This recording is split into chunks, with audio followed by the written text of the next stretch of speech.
Suara jam beker membuatku terbangun di pagi minggu itu. Mataku masih terasa berat karena tadi malam aku dan Lydia begadang sampai pukul 2 dini hari untuk mempersiapkan kepulangan kami ke kota masing-masing. Kami akan menikmati hari libur bersama keluarga di rumah, karena aku dan Lydia tinggal di kota yang berbeda dan jaraknya pun cukup jauh. "Kamu belum siap-siap, Lid?" tanya aku. "Jemputanku belum bisa datang pagi ini, Sa. Mungkin nanti sore baru bisa," jawab Lydia tanpa menoleh. Matanya masih asik dengan smartphone yang dia pegang. "Oh, begitu ya." Aku pun bergegas untuk mandi setelah membaca chat dari Mang Gugun yang akan mengantarku pulang hari itu. "Aku duluan ya, Lid. Kamu hati-hati ya," ucapku sebelum melangkah keluar dari pintu. Kulihat Lydia tersenyum manis sembari mengangguk, lalu melambaikan tangannya ke arahku. 10 hari telah berlalu. Hari liburku sebentar lagi berakhir. Begitu juga dengan teman-temanku. Satu persatu teman-teman aku chat untuk menanyakan kapan mereka akan kembali. Jujur, aku takut kalau tiba lebih dahulu di asrama itu. Dari desas-desus yang beredar di kalangan anak-anak yang tinggal di asrama tersebut, katanya ada sebuah kamar yang pernah digunakan oleh seseorang untuk bunuh diri. Dan sampai sekarang, arwah dari orang yang bunuh diri itu masih menghantui di sekitar asrama. Konon akan mengganggu orang-orang yang sedang sendirian. "Mungkin besok aku sudah sampai di asrama," balasan singkat dari Lydia ku terima. Hari itu, dengan penuh semangat aku melangkah memasuki gerbang asrama tersebut. Rasanya aku sudah tidak sabar lagi untuk bertemu dengan Lydia dan berbagi cerita tentang liburanku kemarin. Namun, pintu kamar ternyata masih terkunci dari luar. Mungkin Lydia lagi keluar untuk jajan. Batinku menepis rasa was-was yang muncul tiba-tiba. Saat pintu terbuka, tidak kulihat satupun barang-barang milik Lydia berada di mejanya, yang berarti mungkin saja Lydia belum sampai di asrama itu. Jangan-jangan Lydia membohongiku, gumamku dengan diiringi detakan jantung yang semakin tidak beraturan. Aku masih menunggu Lydia ketika gelap mulai menyelimuti asrama. Hari sudah menjelang malam. Sementara di luar asrama hujan turun dengan sangat deras. Aku menyembunyikan tubuhku di balik selimut, tanganku erat memegang kalung salib yang kukenakan. Mataku benar-benar tidak mau terpejam sedetik pun, apalagi ketika jam mulai berbunyi, yang menandakan sudah pukul 12 malam. Ting, ting, ting. Suaranya nyaring dan terdengar menakutkan. Setelah jam itu berhenti berdenting, terdengar suara-suara langkah kaki dari arah luar kamar. Suara beberapa orang yang sedang mengobrol terdengar jelas dari balik selimutku. Apa ini? Apa orang-orang sudah kembali? Batinku sembari mulai memberanikan diri untuk membuka selimut. Dari celah bawah pintu, terlihat ramai sekali orang-orang yang berseliweran di depan kamarku dan Lydia. Perlahan aku mulai beranjak dari tempat tidur. Aku sedikit merasa senang karena aku pikir teman-temanku sudah datang. Karena aku sengaja datang sehari lebih dahulu di asrama itu karena chat yang dikirim Lydia kemarin. Sebelum membuka pintu, aku terlebih dahulu mengintip dari celah kunci. Aku ingin tahu apa yang sedang dilakukan oleh teman-temanku di luar. Namun, saat mataku mengintip melalui lubang kunci itu, terlihat sebuah pemandangan yang sangat berbeda. Beberapa orang dengan mengenakan pakaian biarawati tengah berjalan mondar-mandir di depan kamar. Wajah mereka terlihat pucat dan langkahnya pun tampak sangat kaku. Ketika salah satu di antara orang-orang yang mengenakan pakaian biarawati itu menoleh ke arah lubang kunci, aku lantas mundur. Nafasku tiba-tiba terasa sangat sesak. Tok tok tok. Suara ketukan di luar membuatku semakin ketakutan. Aku menangis dalam diam. Rasa takutku benar-benar sudah sampai pada tahap akhir kala itu. Tiba-tiba sebuah notifikasi chat muncul di HP-ku. Kuharap kamu belum sampai di asrama, Sa, karena aku batal berangkat hari ini dikarenakan ibuku sakit, ujar isi chat dari Lydia. Tanganku begitu gemetar ketika mulai terdengar rintihan dari arah luar yang terus-terusan menggedor-gedor pintu kamar. Secara acak, ku tekan nomor yang ada di daftar kontakku. Halo, kenapa, Sa? Tanya suara dari seberang telepon. Tolong aku. Aku sekarang di asrama. Ada seseorang di luar yang berusaha membuka pintunya. Aku takut. Tolong aku. Isak tangisku pecah. Sarifah, kamu tenang dulu. Kunci pintunya dan halangi dengan meja atau kursi agar orang itu tidak bisa membukanya. Aku akan menelpon polisi, ujar suara dari seberang telepon. Dengan tangan dan kaki yang gemetar karena ketakutan, aku berusaha menggeser meja belajar kami untuk menahan pintu yang masih saja digedor-gedor dari luar. Saat pintu sudah berhasil dihalangi dengan meja belajar, aku lantas mencari-cari sesuatu untuk melindungi diriku dari kemungkinan buruk yang akan terjadi.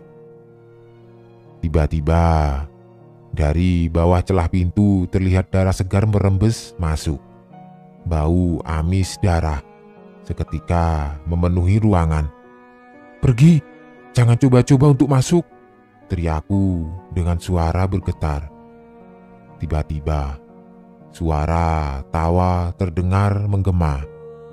Angin dingin berhembus di dalam ruangan kamarku, angin yang entah dari mana datangnya.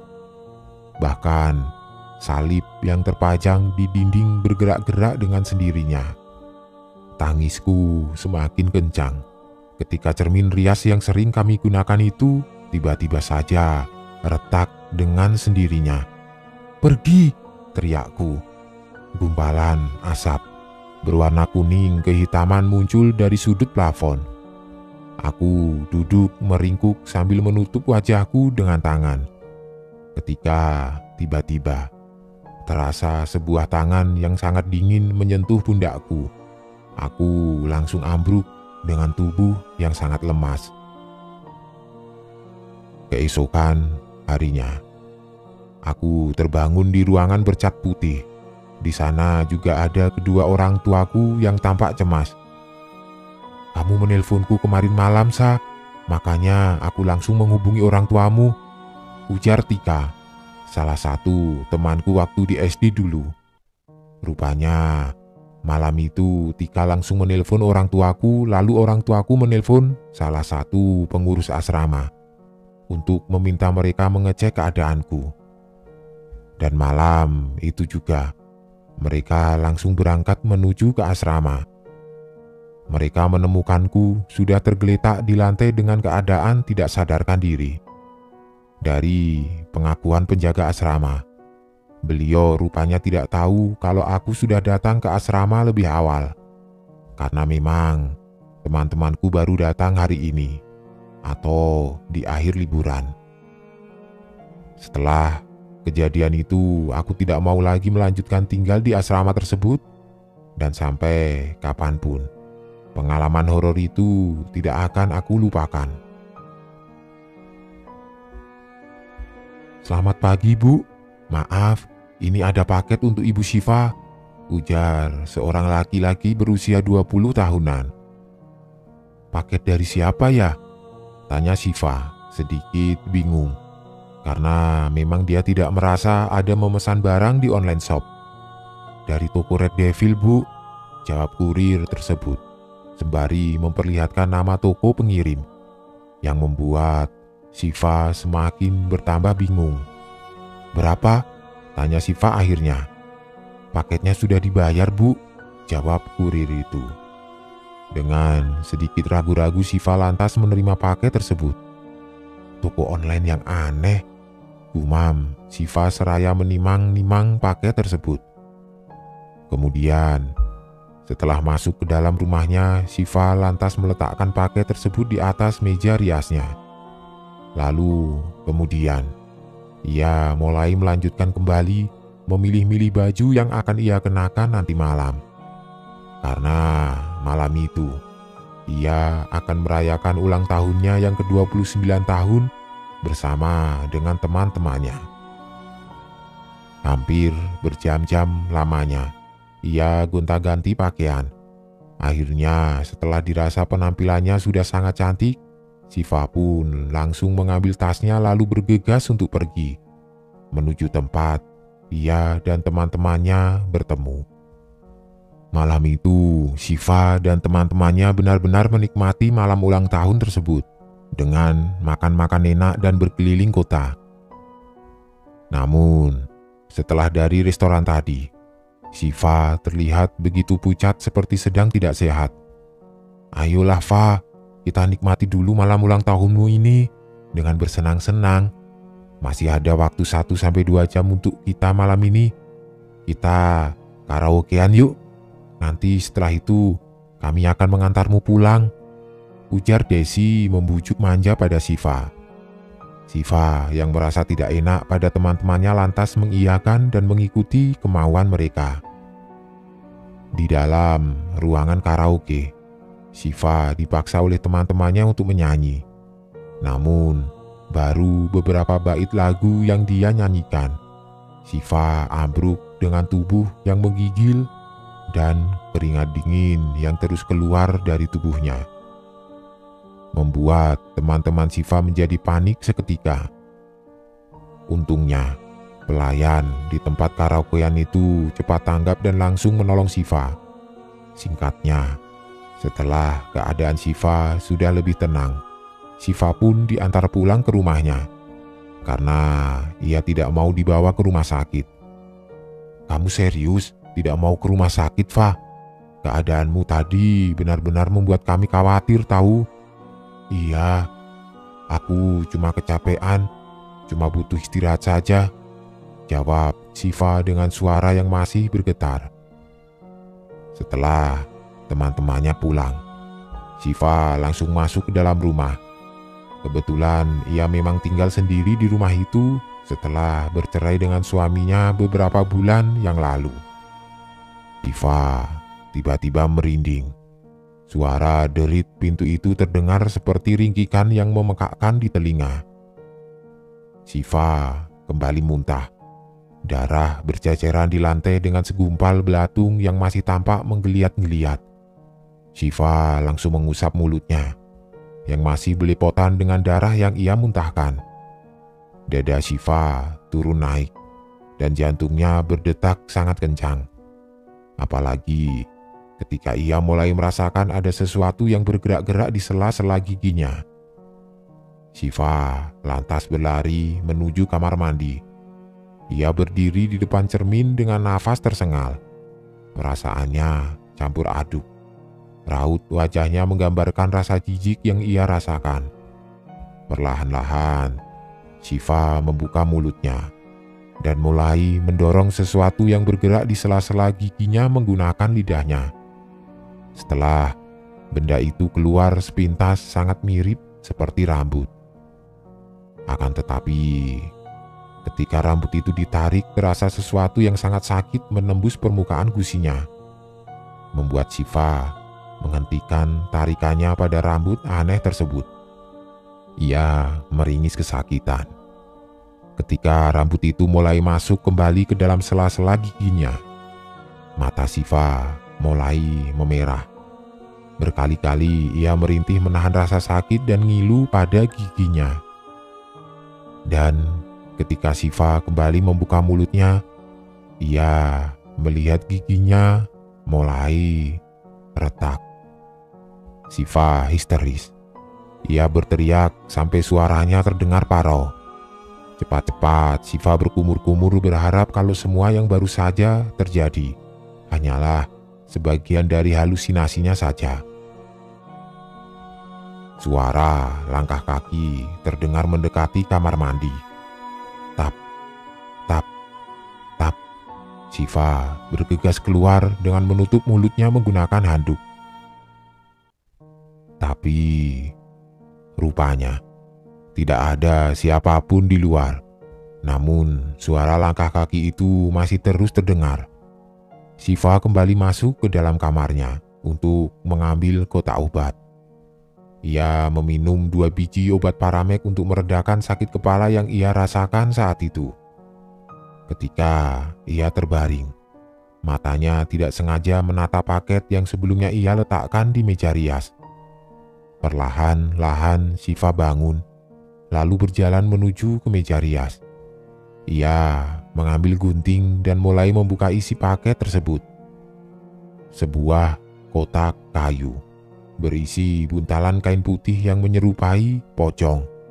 Dengan rambut dan foto Siva yang ditusuk jarum terlihat berada di dalam kotak tersebut. Tidak hanya itu, di dalam kotak itu juga ada secari kertas bertuliskan sebuah ancaman.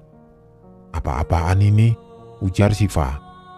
Bersamaan dengan itu terdengar benda jatuh dari atas atap, diiringi dengan suara teriakan yang memekak.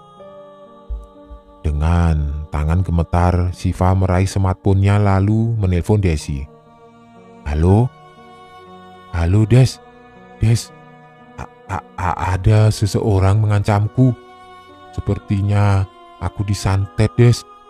Cepat kemari, tolong aku," ujar Siva terbata-bata. Tapi telepon itu terputus begitu saja. Siva memegangi kepalanya. Ia menangis sesenggukan, tirai-tirai jendela bergerak seperti ada angin kencang yang berhembus di dalam rumah tersebut. Siva semakin ketakutan ketika ia mulai melihat sosok-sosok menyeramkan di sekitarnya. Salah satu sosok berkepala besar dengan tubuh kerdil itu menatapnya dengan lekat. Air liur menetes dari mulutnya. Juga tercium aroma gosong di ruangan tersebut. Siva yang sudah lemas hanya bisa pasrah ketika makhluk itu mulai mendekatinya. Namun belum sempat sosok menyeramkan tersebut mendekat, dari arah pintu terlihat seorang laki-laki muncul dan langsung menuju ke arah sosok menyeramkan tersebut sambil melafalkan doa-doa. Dalam sekelip mata, sosok-sosok yang tadi nampak ramai terlihat di ruangan itu menghilang secara bersamaan. "Kamu tidak apa-apa?" tanya laki-laki itu pada Siva. Laki-laki itu adalah Ahmad Husairi, salah satu teman kerja Siva yang terkenal pendiam. Dia tinggal tepat di sebelah rumah Siva.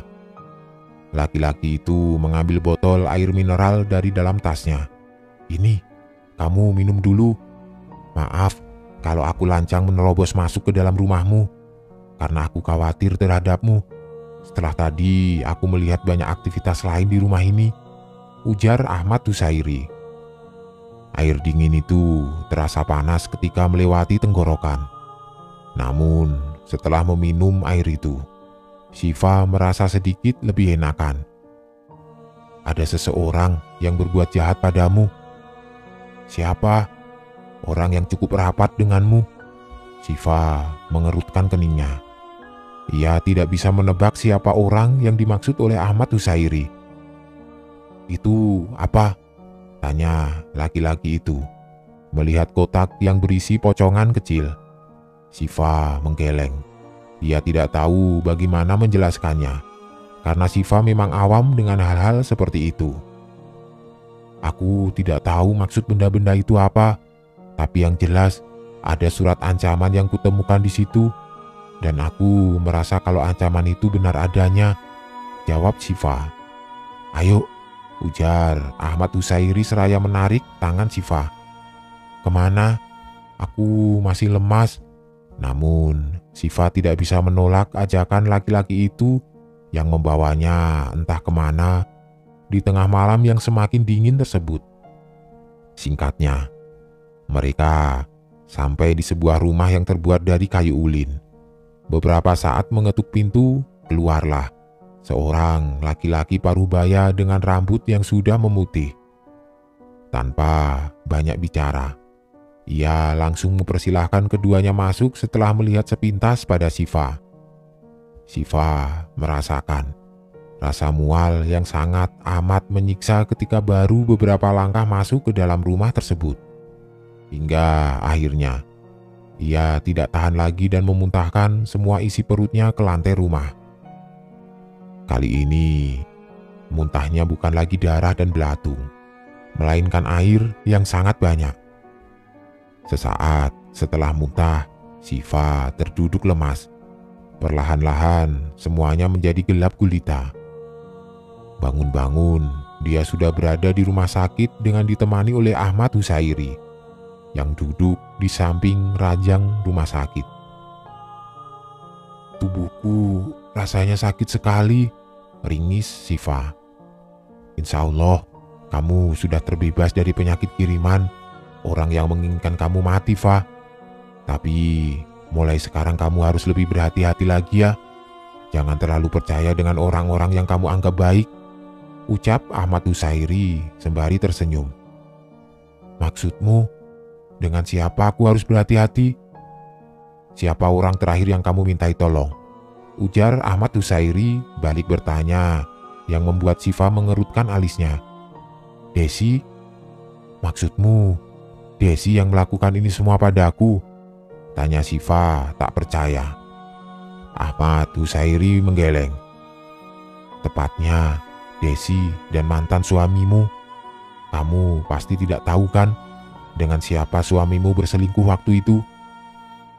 Ya memang aku tidak tahu dan tidak mau tahu tentang selingkuhannya.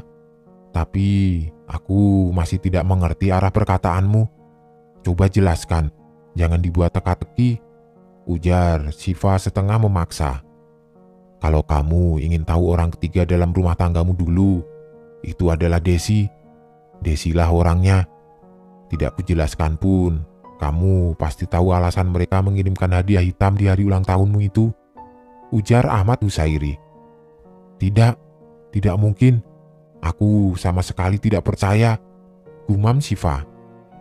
Aku pun tidak memaksa kamu untuk menelan bulat-bulat perkataanku, tapi alangkah baiknya kalau kamu berhati-hati. Baiklah, kurasa kamu sudah lebih mendingan sekarang. Aku pamit pulang dulu ya, ujar Ahmad Husairi sembari beranjak. Siva termenung memikirkan perkataan Ahmad Husairi. Tapi dari mana dia tahu sampai sedetail itu tentang rumah tangganya? Apa jangan-jangan selama ini laki-laki itu yang memata-matainya? Sampai Siva keluar dari rumah sakit pun, Desi tidak pernah menjenguknya. Dan karena itulah, Siva semakin yakin dengan apa yang dikatakan oleh Ahmad Husairi tempo hari. Selama ini, kamu memata-mataiku, tanya Siva pada Ahmad Husairi yang sedang makan di kantin. Maksudmu, dari mana kamu tahu semua hal tentang rumah tanggaku dengan sebegitu detail? Ahmad Husairi menaruh sendok dan garpu yang dipegangnya. Lalu ia menarik nafas panjang sembari menatap Siva. Iya, aku memang memata-matai kamu. Karena sejak awal, jauh sebelum kamu menikah dengan laki-laki itu, aku sudah lebih dahulu menyukaimu. Makanya, ketika aku melihat suamimu bersama Desi waktu itu, aku langsung mencari cara agar kamu mengetahui perselingkuhan mereka. Tapi rupanya kamu tidak menyadari yang mana teman, yang mana lawan. Kamu malah semakin akrab dengan perempuan itu. Perempuan yang sudah menghancurkan rumah tanggamu dan menusukmu dari belakang. Ujar Ahmad Usairi yang langsung membuat Syifa tersentak kaget. Ia terduduk lemas. Nafasnya terasa sesak. Ia tidak menyangka kalau selama ini dia berteman dengan orang yang telah menghancurkan rumah tangganya.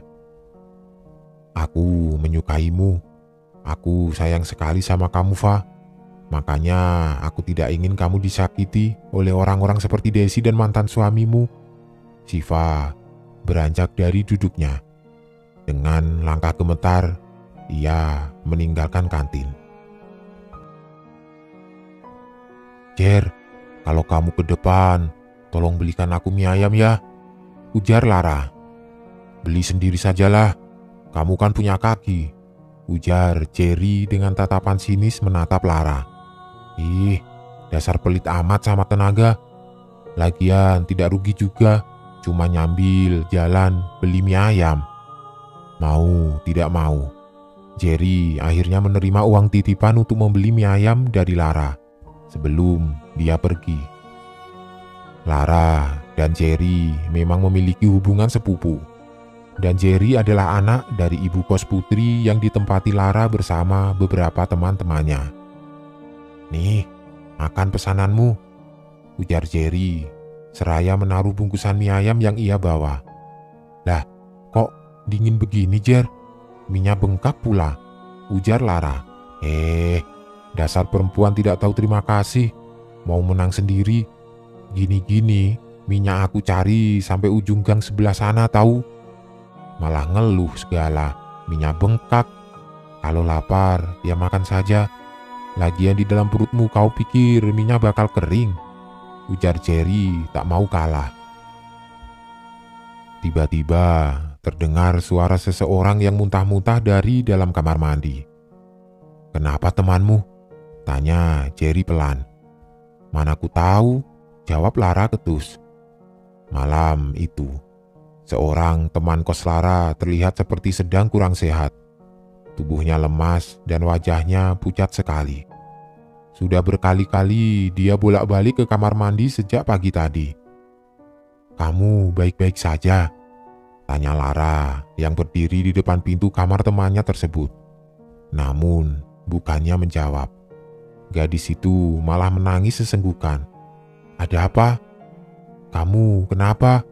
Tanya Lara sembari memeluknya.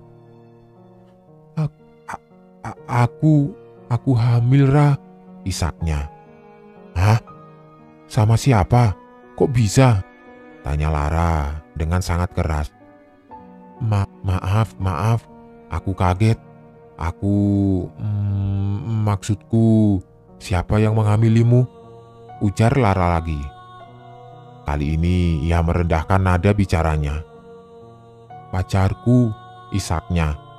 Ya Tuhan, lalu orang tuamu bagaimana? Tante pasti marah kalau tahu kamu hamil.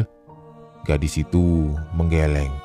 Tampak sekali raut keputusasaan di wajahnya. Sekarang, kamu tenang saja. Aku akan coba memikirkan cara agar tante tidak marah dan mengusirmu dari sini. Aku janji, ucap Lara. Keesokan paginya, Lara menemui ibunya Jerry yang merupakan pemilik kos tersebut. Pelan-pelan, Lara menceritakan apa yang sudah menimpa temannya. Namun, karena pada dasarnya ibunya Jerry ini pemarah, beliau lantas mengumpulkan anak-anak kos yang tinggal di sana dan membeberkan semuanya. Maksudnya memang baik untuk memperingatkan penghuni kos lain agar tidak kejadian hal yang sama. Hanya saja, caranya sangat salah, karena tentu membuat malu teman kos Lara itu, sehingga membuat gadis tersebut marah terhadap Lara yang ia anggap sudah mempermalukannya. Kebetulan, hari itu juga, Lara ditelepon orang tuanya karena neneknya meninggal dunia di kampung. Tok tok tok. Lara mengetuk pintu kamar temannya. Pergi, teriak si gadis dari dalam. Aku minta maaf, Aku tidak menyangka kalau tante akan melakukan hal itu dan mempermalukan kamu di hadapan anak kos lainnya. Aku cuma mau minta maaf dan pamit pulang karena nenekku di kampung meninggal dunia, ucap Lara dengan suara bergetar. Tidak ada sahutan dari dalam. Lalu dengan langkah tergesa Lara langsung berlari keluar rumah. 7 hari berlalu. Hari itu setelah 7 harian neneknya Lara kembali ke kosan. Namun tidak seperti biasanya. Kos terlihat sangat sepi. Tapi karena badan Lara yang sudah sangat kelelahan, akhirnya Lara memutuskan untuk beristirahat lebih dulu di dalam kamarnya. Tok tok tok. Ketika ia terbangun, rupanya malam sudah bertahta. "Siapa?" tanya Lara sembari beranjak dari tempat tidur. Kamu. Aku minta maaf ya atas kejadian waktu itu. Aku benar-benar tidak menyangka kalau kejadiannya bakal seperti itu, ucap Lara. Si gadis nampak tersenyum. Senyumannya terlihat kaku dan aneh. Namun Lara tidak mempermasalahkannya, karena ia tahu temannya itu sedang punya masalah. Itu pun ia bersyukur sudah dimaafkan. "Tubuhmu kok dingin sekali? Kamu sakitkah?" tanya Lara pada si gadis yang masih terlihat tersenyum. Tiba-tiba suara dering teleponnya berbunyi, membuat Lara lantas harus masuk kembali ke dalam kamarnya. "Halo Jer," sapa Lara. "Kata tante, kamu kembali ke kosan. Makanya aku langsung telepon kamu. Benarkah kamu sekarang lagi di kos? Masalahnya, aku, ibuku, dan yang lainnya sedang tidak ada di kos. Karena, aku di kos, aku lagi sama dia sudah mati 3 hari yang lalu." "Cepat pergi dari sana," ujar Jerry dari seberang telepon terdengar sangat panik. "Lara." Terdengar suara seseorang memanggil Lara dari arah belakang. Perlahan-lahan, Lara membalikkan tubuhnya dan terlihat sosok si gadis dengan tali tambang yang masih mengikat lehernya. Sosok itu menyeringai menatap Lara dengan darah yang terus mengucur dari mulutnya.